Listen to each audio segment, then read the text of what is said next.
Is it allowed to judge a non-hijabi woman?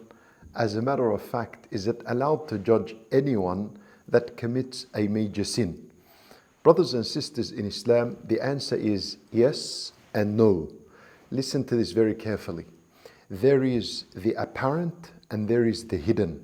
What we are allowed to judge of any person who sins in public is the apparent.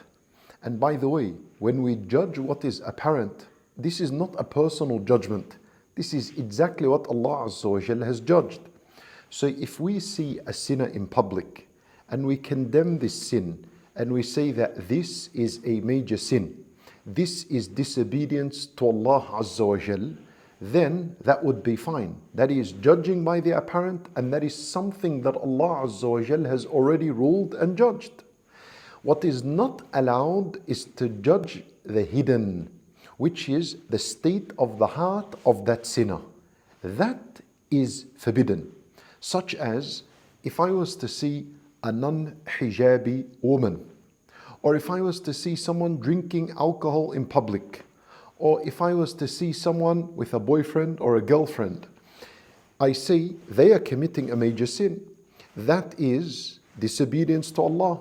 But what I am not allowed to judge is the hidden. So I am not allowed to say such a person does not fear Allah.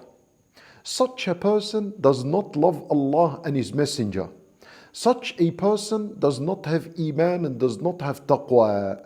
This is a forbidden type of judgment, because how do you know? This is something inside the heart. You have no clue at all. You don't even know your own state of iman. You don't even know if you're genuine in your love to Allah and His Messenger. So how can you then judge people's love of Allah and His Messenger? So that's why we're going to say in brief, the apparent we may judge, because that's what Allah judged. If someone is listening to music, we're going to say this is disobedience to Allah and His Messenger. No problems. But we're not going to say this person does not love Allah and His Messenger. This person doesn't fear Allah. That would be forbidden. That type of judgment is haram, and we avoid that type of judgment. Wallahu a'lam. Inshallah ta'ala, the topic has become a matter that has been clarified for all of us. Jazakum Allahu khayra.